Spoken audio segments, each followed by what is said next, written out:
So come on. So let's make a hotel style buttermilk upma. ఏంది ఇంత పాష్‌గా మాట్లాడుతున్నా అని మీరు అనుకోకండి. బటర్ మిల్క్ ఉప్మా అది కొంచెం హోటల్ స్టైల్ అనమాట. సో కొంచెం పాష్‌గా మాట్లాడాలనేసి నేను పాష్‌గా చెప్పిన. కొంచెం ఇంగ్లీష్ వాడిన అనమాట.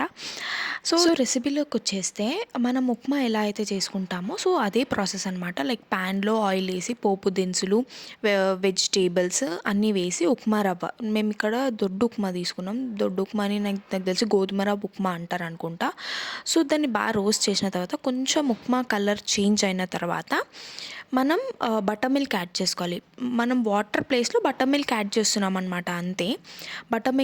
బటర్ మిల్క్‌లో మీరు కావాలంటే సాల్ట్ యాడ్ చేసుకోవచ్చు. ఎందుకంటే ఆల్రెడీ మనం ఉప్మాలో యాడ్ చేసి ఉంటాము.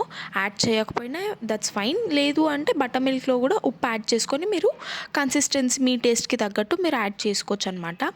మంచిగా అన్ని వెజిటబుల్స్ వేసి ఉప్మా చేస్తే నిజంగా నెక్స్ట్ లెవెల్. మీరు ఒక్కసారి ఇట్లా ట్రై చేయండి. ఎప్పుడు నార్మల్ ఉప్మానే కాదు. ఒక్కొక్కసారి ఇట్లా డిఫరెంట్‌గా ట్రై చేయాలన్నమాట. అప్పుడే తెలుస్తుంది. సో ఇప్పుడు చట్నీ ప్రిపరేషన్‌కొస్తే పుట్నాలు, ఎండు కొబ్బరి, పచ్చిమిర్చి, ఉప్పు వేసి ఫైన్ పేస్ట్ చేసేసుకొని దాని తాలింపు వేసుకోవచ్చు మీరు కావాలంటే. సో ఇదే అనమాట మా హెల్తీ బ్రేక్‌ఫాస్ట్. మీరు కూడా ట్రై చేసి ఎలా వచ్చిందో చెప్పండి. Thank you.